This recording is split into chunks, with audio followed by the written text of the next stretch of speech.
Vous écoutez Nana FM, il sonne 7h16 à Lomé. Mesdames et messieurs, bonjour et merci de faire notre compagnie. Nous vous souhaitons la bienvenue dans le débat. Depuis plusieurs années, le gouvernement annonce de fortes croissances, enviables même par certains pays occidentaux.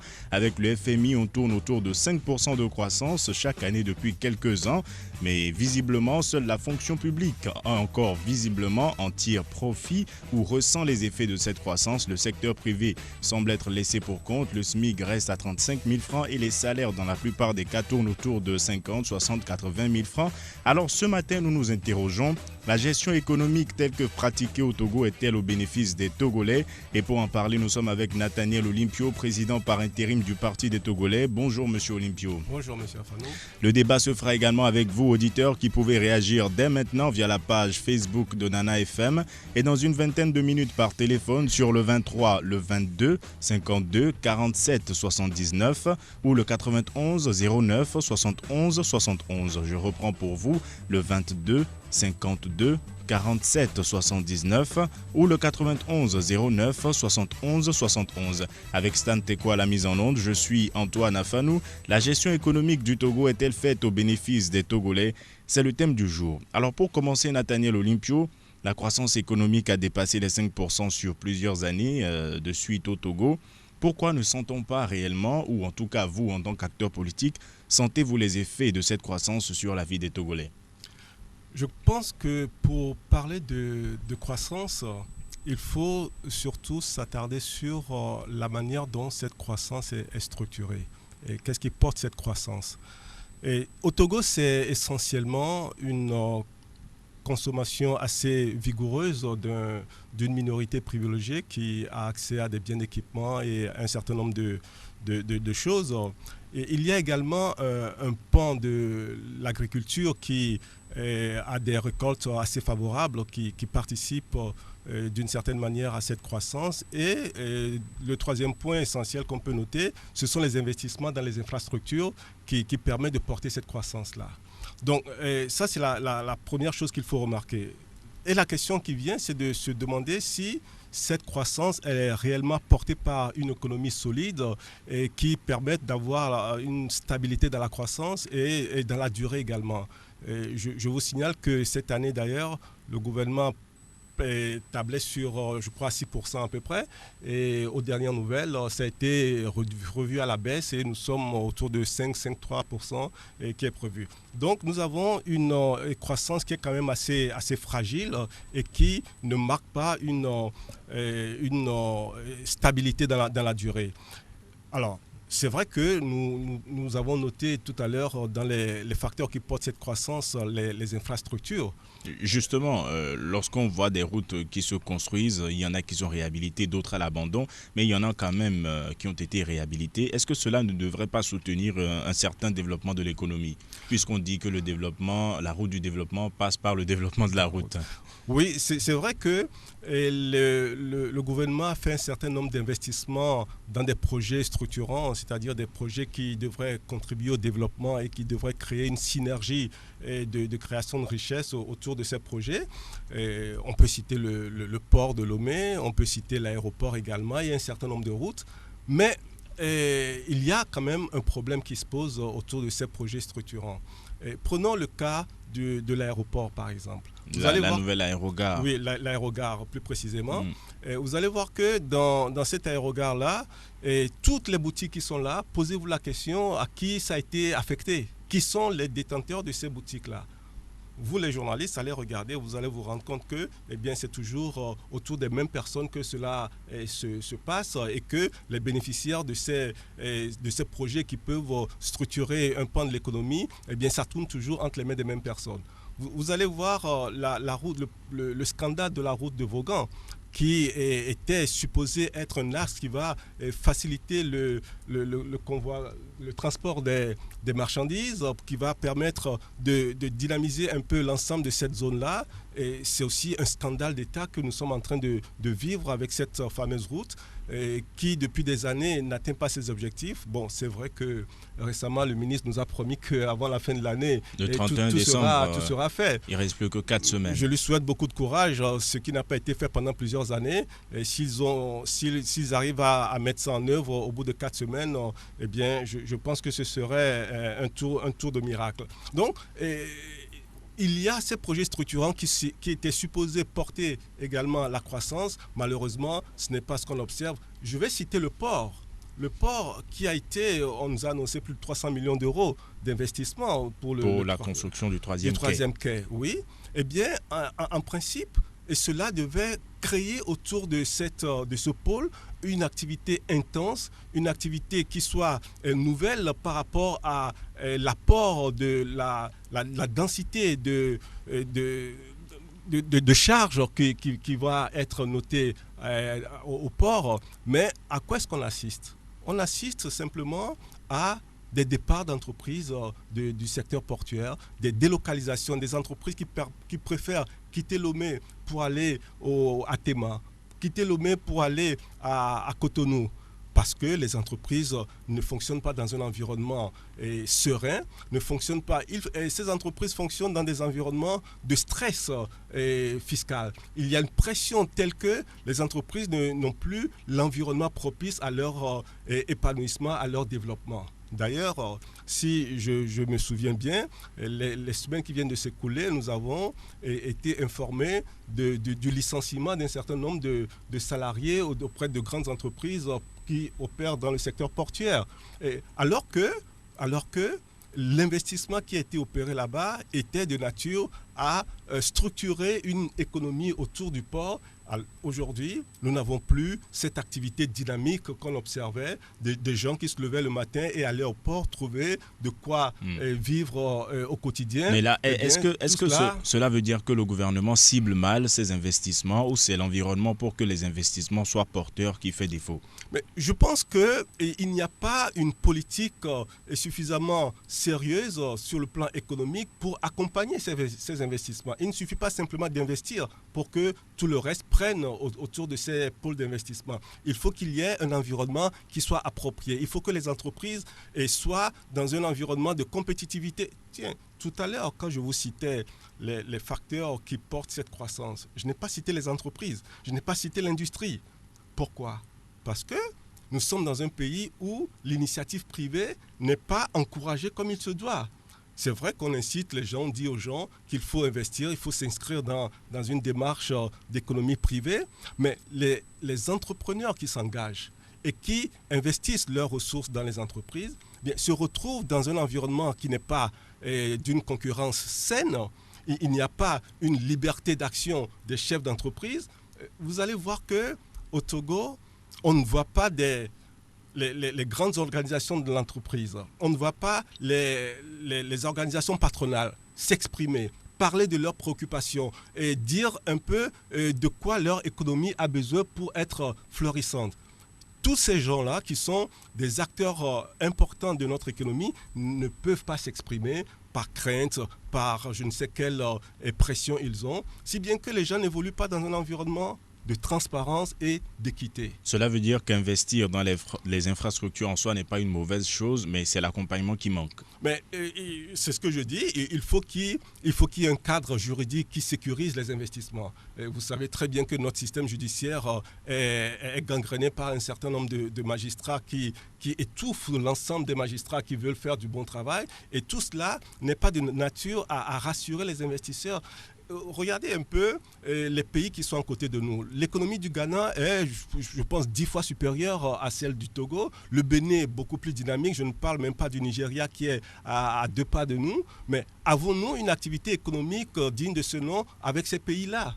Le Togo se comporte comme un port, c'est vrai, mais simplement ouvert sur les pays de l'Interland. Mais c'est auprès des économies plus dynamiques que la nôtre que nous devons aller chercher la croissance, que nous devons aller chercher le commerce. Et donc, on voit bien que le pays n'est pas conduit dans une économie saine, une économie stable, une économie solide qui va permettre que chaque citoyen puisse contribuer à la croissance. Vous allez noter, excusez-moi, Allez-y. que on vient de publier la liste des pays où il fait bon investir, où l'entrepreneuriat est porteuse d'espoir. Mais dans cette liste, on n'a pas cité le Togo. On n'a pas vu le Togo figurer dans cette liste-là. Pourtant, il y a eu plusieurs réformes qui ont été faites. Le CFE, par exemple, le guichet unique d'enregistrement des entreprises et autres. Mais justement, le guichet unique, c'est une bonne chose qu'on puisse créer aujourd'hui une entreprise au bout de quelques jours, contrairement à ce qui se passait avant. Mais est-ce que vous avez des statistiques qui nous disent combien d'entreprises créées restent viables au bout de 5 ans ? On n'en a pas. On n'a pas de chiffres qui nous donnent ces indications-là, parce que ces chiffres ne sont pas glorieux pour le gouvernement. Et il n'y a pas un environnement qui incite les citoyens togolais à investir dans l'économie locale. Ceux qui ont de l'argent, ils les exportent dans les paradis fiscaux. Et la diaspora qui vient au Togo, ceux qui osent venir au Togo faire des investissements, très rapidement, ils sont désabusés, ils repartent, ou alors, ils perdent tout leur investissement et ils se retrouvent comme des gens, des nécessités également. Donc, et c'est également tout cet ensemble-là qui fait qu'aujourd'hui, on a même observé une régression du Togo dans le classement Doing Business de cette année. L'année dernière, on a fait un pas en avant, le gouvernement s'en est glorifié. Et bien cette année, c'est encore recul de plusieurs pas. Et le gouvernement n'en parle pas, bien entendu. Et donc, vous voyez que généralement, au Togo, on met en place des réformes économiques, on met en place des textes, on met en place des instruments. Mais le vrai problème que nous rencontrons au Togo, c'est la mise en application de tous ces éléments-là. Si vous vous rappelez, il y a quelque temps, les États-Unis ont annoncé l'accès au programme Threshold, le point d'entrée du programme MCC. Et le gouvernement américain a voulu encourager le Togo dans les efforts de réforme, mais de réforme des textes. Mais à ce jour, le Togo n'a pas encore reçu un seul centime de cela. Mais on s'approche du point d'achèvement, si on peut le dire ainsi. Je ne parle même pas du programme entier MCC, je parle du programme Threshold, le point d'entrée où cela donne droit, si je ne m'abuse, à 60 millions de dollars à peu près, auxquels le Togo pourrait prétendre. Mais aujourd'hui, il n'y a pas un seul centime parce que toutes les conditions ne sont pas encore remplies. Si vous nous rejoignez à l'instant, vous écoutez Nana FM, nous vous rappelons que nous sommes dans le débat aujourd'hui avec Nathaniel Olympio, président par intérim du Parti des Togolais. Et vous, auditeurs, pourrez dans 5 minutes participer à ce débat en composant le 22 52 47 79 ou le 91 09 71 71. Vos réactions sont également attendues sur la page Facebook de Nana FM. Alors il faut quand même souligner que le gouvernement fait des prêts avant de financer ces infrastructures. Est-ce que même si l'on sait que la dette du Togo commence à s'alourdir encore, ce sont de bonnes opérations? Mais d'abord, il faut noter que le Togo est resté pendant très longtemps en dehors de toute relation avec les institutions multilatérales. Je parle du FMI, la Banque mondiale par exemple. Et le Togo a préféré aller chercher le financement sur les marchés commerciaux, les marchés commerciaux, et aller chercher des taux de financement qui sont exorbitants, alors qu'on pourrait bénéficier de taux bonifiés auprès des institutions multilatérales. Tout ça parce que le gouvernement togolais ne veut pas que ces institutions portent un regard sur la gouvernance de l'économie, portent un regard sur la manière dont l'investissement est planifié, la manière dont l'investissement est affecté et la manière dont les exécutions sont faites. Tout cela, tout ce cycle de l'investissement doit faire l'objet de beaucoup d'évaluations pour les rendre beaucoup plus optimisés. Vous allez voir qu'aujourd'hui, notre dette a explosé. Et on est à quoi? Plus de 75%, et peut-être même sans le courant, on est à plus de 75% de notre PIB. Et qu'est-ce que ça veut dire? Ça veut dire que le citoyen togolais qui est né aujourd'hui est déjà endetté. Ça hypothèque tous les étudiants qui vont sortir de l'école, eh bien ça hypothèquent leur potentiel d'accès à un emploi.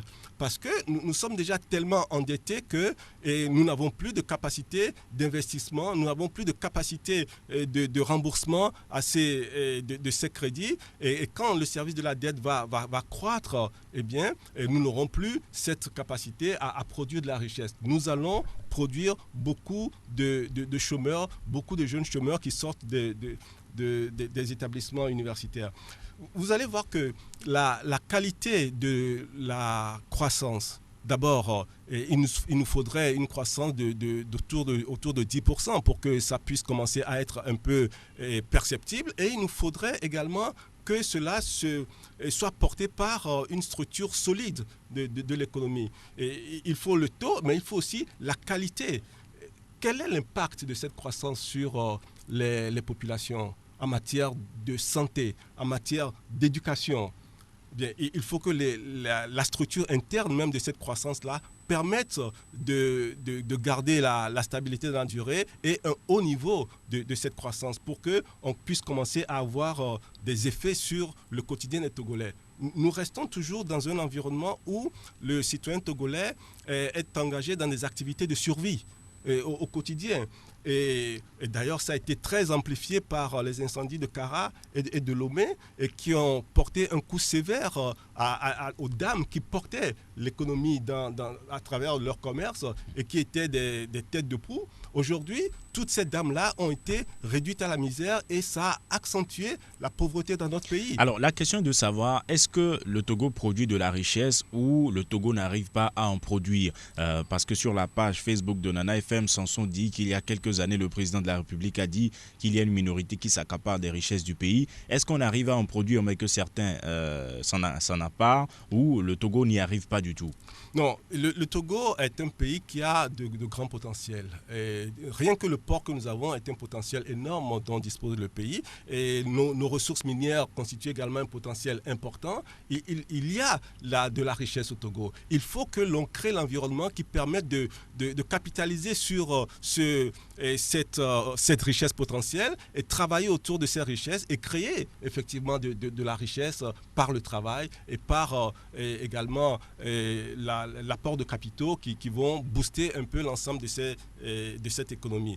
Mais quand nous voyons que le gouvernement, au lieu de nous mettre en place un programme économique dynamique qui va susciter la création d'entreprises, qu'est-ce qu'on voit? Eh bien, c'est ce que moi j'appelle une escroquerie économique, cette question de FNFI où on distribue des milliards par morceau, par mesure infinitésimale à nos mamans, les 30 000 francs, mais qui mettent nos mamans dans beaucoup plus de précarité. Une fois que ces 30 000 francs ont été utilisés pour les besoins quotidiens, eh bien, cette bonne dame finit par rentrer dans la clandestinité parce qu'elle n'a même plus la capacité de les rembourser. On les poursuit, on les pourchasse.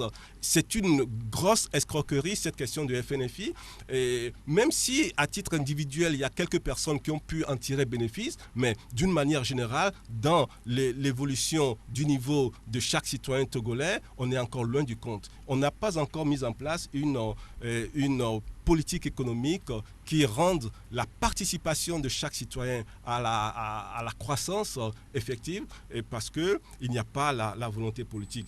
Et à ce sujet, nous devons aussi noter le rôle de la qualité de nos institutions dans la production de la richesse, dans la croissance économique. Tant que nous n'aurons pas des institutions qui soient fiables, qui soient rassurantes pour les citoyens et qui puissent les amener à exprimer l'ensemble de leur potentiel, eh bien, nous aurons une économie avec une croissance qui ne nous permet pas de faire face à nos besoins sociétaux, de faire face à la santé, de faire face à l'économie. Et je pense que l'une des institutions les plus responsables de la situation que vit le Togolais, c'est la CENI.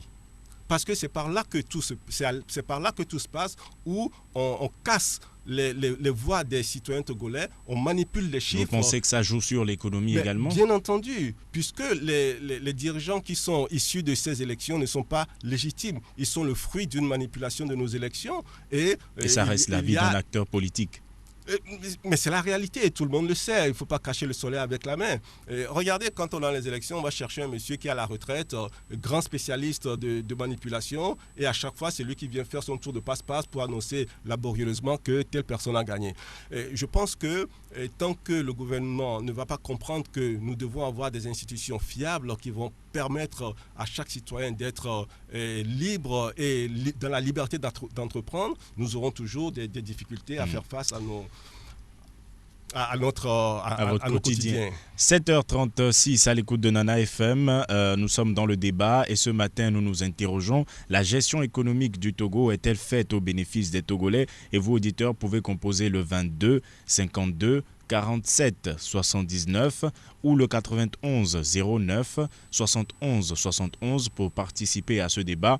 Vos réactions sont également attendues sur la page Facebook de Nana FM où un internaute écrit que depuis, nous savons que nos dirigeants ont préféré d'être entre griffes des feedbacks que de servir le peuple. Alors, on comprend qu'il dit qu'à chaque fois que le gouvernement initie un projet ou quelque chose, il s'attend à ce que les retombées financières lui parviennent également. Vous partagez cet avis?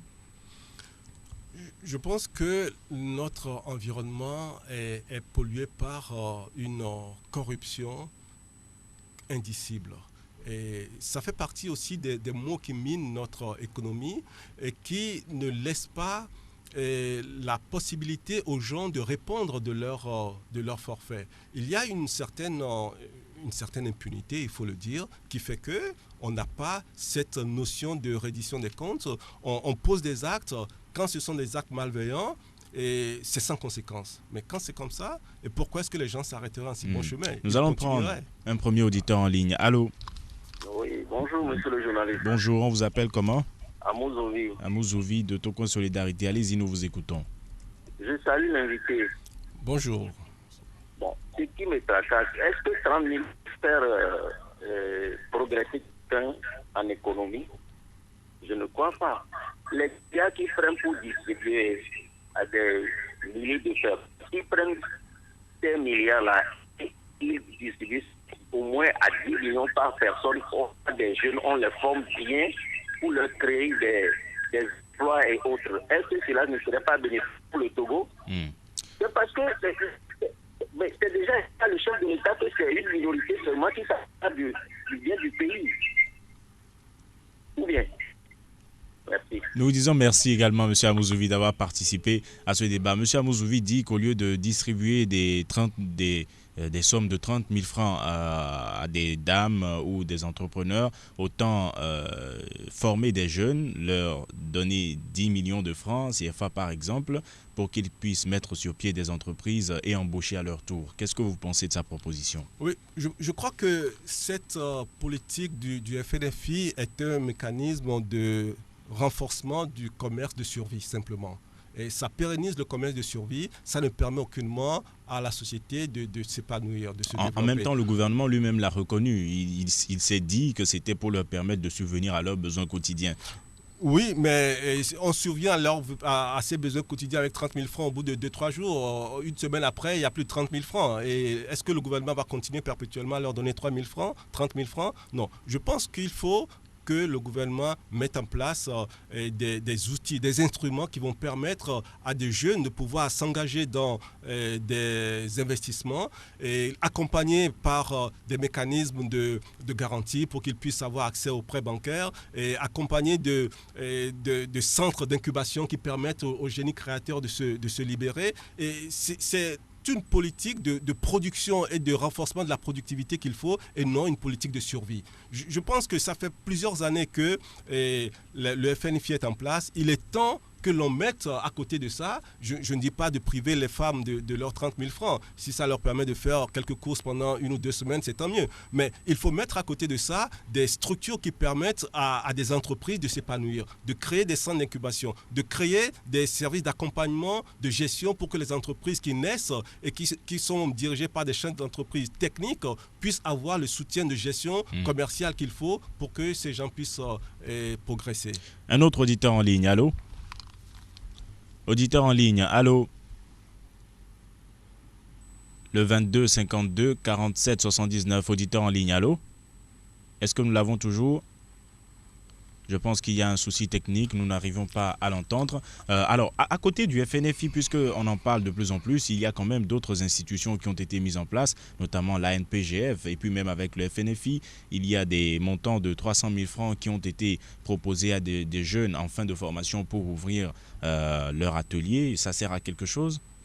Oui, je pense qu'il ne faut pas démultiplier les programmes qui finissent par se marcher sur les pieds les uns les autres et que ça devient un capharnaüm où on ne se retrouve pas. Il y a le programme le Promoval, je crois, Provonat, et tous ces jeunes-là qu'on a mis dans des centres des entreprises pour qu'ils puissent acquérir de l'expérience professionnelle. Qu'est-ce qui deviennent après ce passage dans les entreprises? Est-ce qu'il y a suffisamment de création d'emplois pour les absorber ou est-ce qu'on les déverse sur le marché ou sur la place ça pour reste le chômage? une question. Nous allons prendre un autre auditeur en ligne. Allô?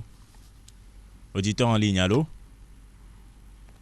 Allô? Oui, bonjour. Oui, bonjour, c'est M. Komlavi. Monsieur Komlavi, vous voulez bien parler un peu plus fort, s'il vous plaît? Oui. Alors, vous nous appelez d'Agoué, n'est-ce pas? Oui, monsieur. Allez-y, nous vous écoutons.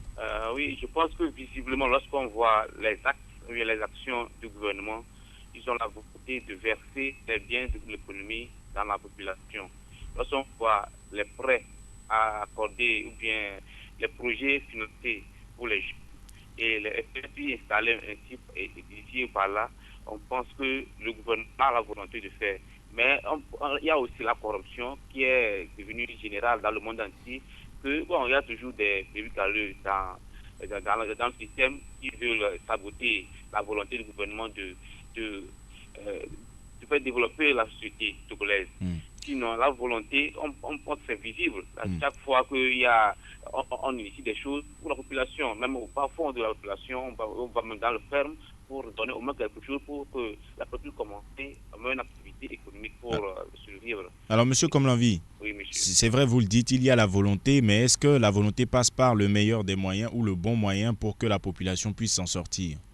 Ah oui, nous sommes tous des Togolais, on peut le proposer aussi c'est que ce qu'ils font, vous voyez qu'il y a la volonté, mais ça ne passe pas bien, on peut le proposer. Ils ne sont pas des dieux, eux aussi ils ont la volonté. Moi, ce que je vois que c'est bon, mais c'est pas bon pour l'autre. On peut le proposer une solution, mais eux, ils ont la volonté de sortir la population de la pauvreté. Comment faire? Si on peut le proposer, il n'y a pas de problème. Nous vous disons merci. Merci, monsieur Komlanvi, d'avoir participé à ce débat. Une réaction à son intervention? Oui, je crois que ce que le gouvernement devait faire, et ils le savent parce qu'ils ont des économistes brillants qui connaissent tout ça, malheureusement ne leur laissent pas le soin de mettre en œuvre leurs compétences et leur savoir-faire.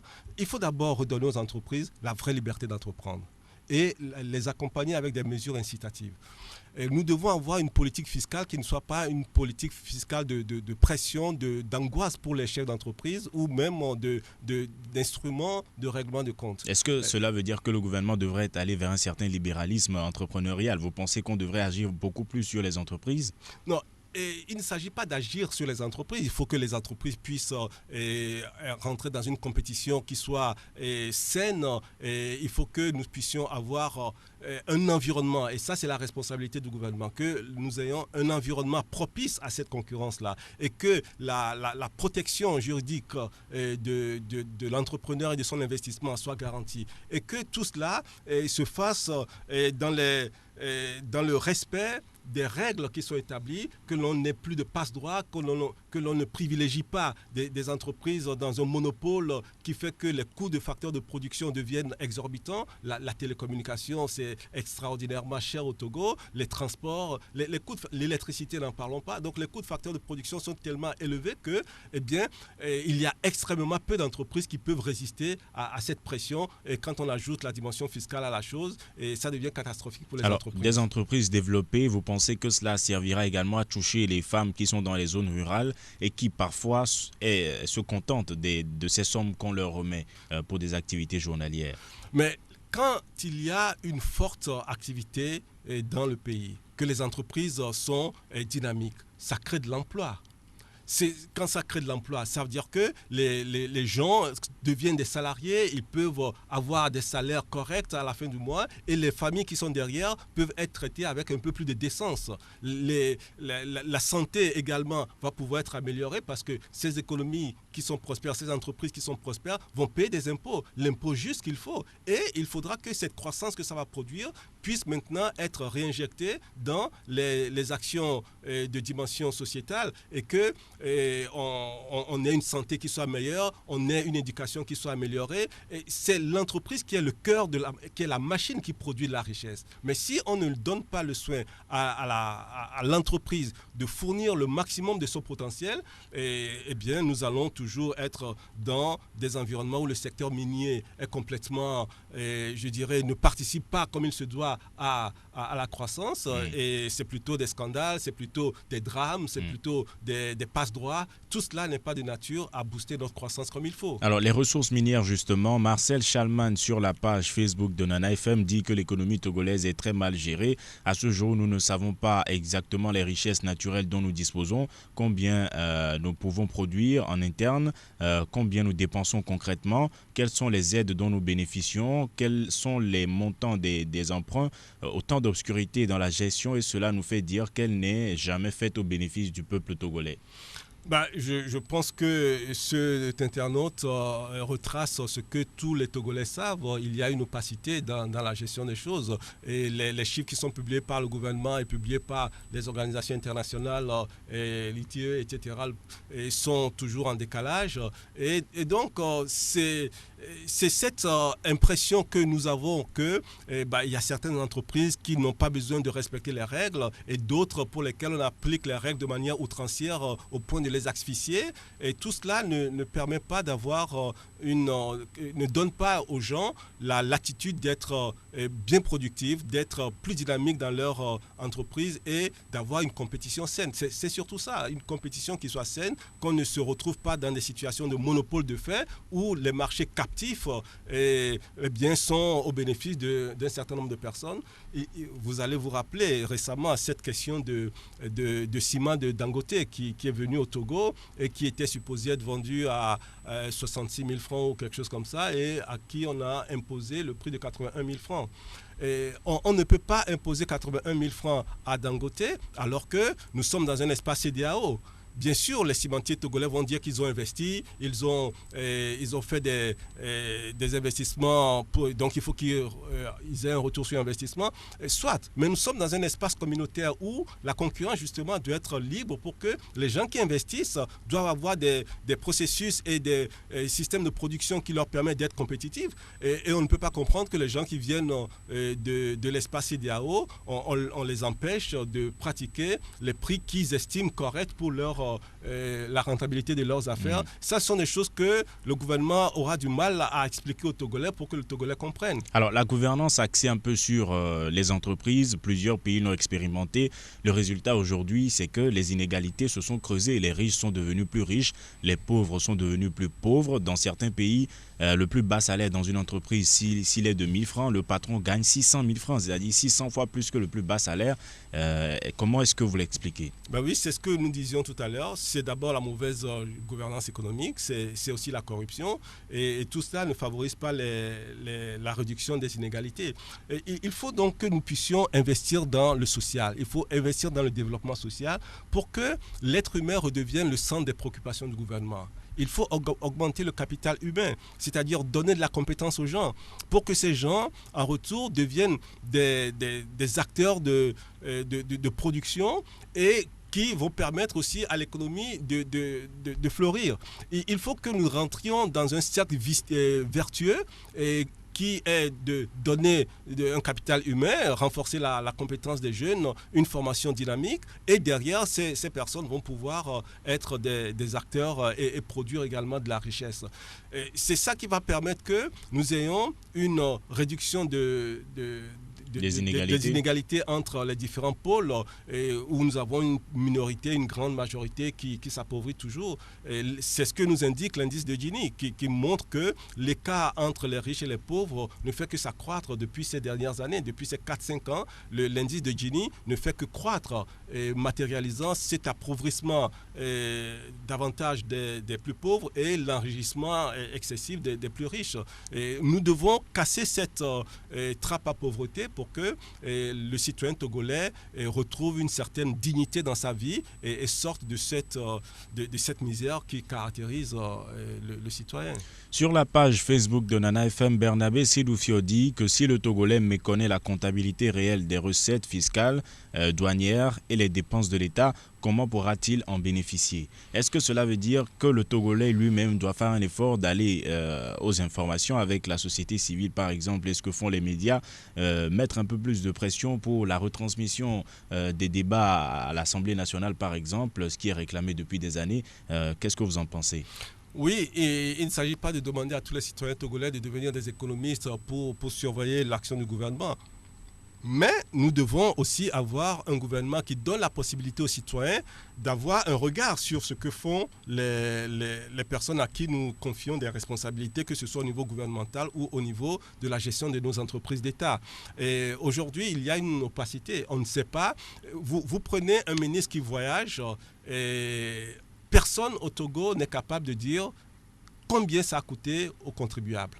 On ne rend pas des comptes. Les frais de mission et autres. On ne sait pas ce que ça représente, les frais de mission. Et c'est simplement la transparence dans les processus d'investissement, dans la planification, dans les affectations de ressources et dans l'exécution. Tout cela doit faire l'objet d'une transparence totale pour que le citoyen puisse participer à ce contrôle-là. C'est pour ça que toute la notion de décentralisation que nous sommes en train de réclamer à corps et à cri trouve toute sa place. Parce que ça ramène les choses à des tailles, j'ai failli dire des tailles humaines, où le citoyen plus proche, dans sa localité, plus proche des dirigeants qu'ils ont mis à la tête de leur circonscription ou de leur localité, eh bien, on va pouvoir l'approcher, lui demander des comptes, participer aux réunions du conseil municipal, et donc une interaction entre le citoyen et les dirigeants de la commune. Donc, tant que nous n'aurons pas cette démocratie qui va permettre la participation directe du citoyen, tant que nous n'aurons pas des élus locaux qui auront la responsabilité de développer leur commune, en ce moment-là, la centralisation des choses au niveau de l'État éloigne le citoyen de la gestion de l'État. Et donc, crée l'opacité, et donc, ça casse la confiance que les citoyens peuvent avoir dans leurs dirigeants. Et c'est tout cela qui contribue à démotiver les citoyens, à les décourager et à casser la confiance qu'ils ont dans leurs dirigeants. Achille Ametepe, sur la page Facebook de Nana FM, trouve que le Togo est géré comme une épicerie familiale. La reddition des comptes est le dernier souci de nos dirigeants. Vous pensez que cela joue également sur le fait que la gestion économique profite ou non à la population? Oui, quand les gens n'ont pas l'habitude de rendre des comptes, quand les gens eux-mêmes ne se sentent pas légitimes, c'est normal qu'ils ne voient pas la nécessité de rendre des comptes. Et au contraire, ils ne se réfèrent qu'à la personne qui les a nommés, qui les a désignés.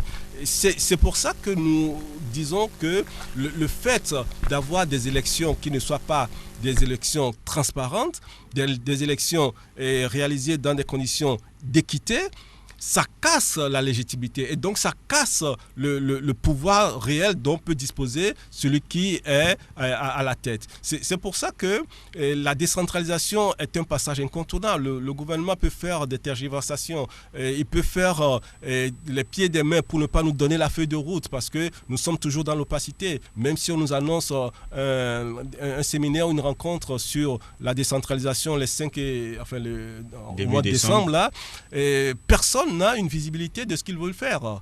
Et un jour, ils se lèvent, ils nous disent qu'ils font ceci, un autre jour, ils font cela, mais avoir une feuille de route, savoir où nous allons, les jalons qui sont posés les uns après les autres, ça aussi, c'est l'opacité. De quoi a peur ce gouvernement ? tout le monde réclame d'avoir une feuille de route sur la démarche de la décentralisation. Les rapports qui ont été faits sur la décentralisation restent toujours dans les tiroirs, impossible de les diffuser, c'est un secret d'État. Même si ce sont des actions qui ont été financées par les institutions internationales. Même ces institutions internationales n'ont pas eu ces rapports à ce jour. Je crois que nous sommes dans un environnement où les choses ne se déroulent certainement pas comme il se doit. Alors, avant de vous donner la parole pour votre mot de la fin, comme l'envie depuis Agoué a estimé que le gouvernement avait quand même une certaine volonté, est-ce que cette volonté, vous la ressentez également? Je pense que la volonté ne doit pas se limiter à des textes. Au Togo, nous sommes dotés de bonnes institutions en termes d'existence. Et sur le papier, nous avons des institutions, encore que pour beaucoup d'entre elles, leur composition, leur mode de fonctionnement ne répond pas du tout aux besoins qu'on attend. Et donc nous avons ce gouvernement-là qui aime mettre en place des textes, des réformes, mais dans la pratique, dans la vie quotidienne, dans le rapport de ces institutions avec le citoyen, on est complètement en dehors des normes. On est complètement hors des clous et cela ne profite ni au gouvernement ni aux citoyens. Aujourd'hui, regardez l'aspect économique que nous sommes en train d'évoquer. Le Togo est dans des difficultés qui l'obligent aujourd'hui, après 10 années de gestion calamiteuse de l'économie, nous nous sentons aujourd'hui obligés de retourner vers le FMI. Je ne sais pas si c'est tout ça qui a justifié l'éjection du ministre des Finances, mais il a fallu qu'il soit parti pour que d'emblée nous ayons le FMI qui remette pied au Togo pour éventuellement reprendre les relations. Donc nous avons passé 10 ans où on nous a promis du social, on nous a promis la réconciliation, on nous a promis le meilleur des mondes pour nous retrouver dans une situation de surendettement, de chômage qui est complètement explosé, de pauvreté qui n'arrête pas de s'accroître dans le Grand Lomé. Les derniers chiffres nous montrent que nous avons l'extrême pauvreté qui est passée à plus de 13% dans le Grand Lomé. C'est extrêmement grave et c'est un facteur à risque d'explosion sociale si rien n'est fait pour que la pauvreté retrouve des proportions acceptables. Donc tout cela fait que le gouvernement doit prendre des mesures immédiatement. Des mesures de libération de l'entrepreneur, des mesures d'accompagnement de l'entrepreneur dans sa gestion, dans son rapport avec l'administration fiscale, dans ses capacités d'accès à des facteurs de production à coût intéressant, à coût qui puissent permettre une productivité et une compétitivité sur le marché sous-régional. Si nous ne faisons pas ces réformes de fond, si nous continuons de garder des monopoles, si nous continuons de garder des marchés captifs pour certaines entreprises, il est clair que ces pôles, les bénéficiaires, les investisseurs dans ces pôles vont s'enrichir énormément, mais la population togolaise va continuer de s'appauvrir et va continuer de tirer le diable par la queue. Et pour finir, quel serait votre mot ? Il y a deux choses très simples, à mon avis, qu'il faut commencer par faire. C'est d'abord une lutte acharnée contre la corruption. Et ça, c'est indispensable. Il faut que cela se fasse et que les gens rendent des comptes. Et il faut qu'enfin, on puisse mettre en place une économie qui soit porteuse d'espoir, une économie qui permette à l'individu d'être productif parce qu'il y a un environnement qui le permet et qu'il y a la compétition qui devient saine entre les entreprises. Il faut que le gouvernement se penche sur cet aspect de l'économie togolaise.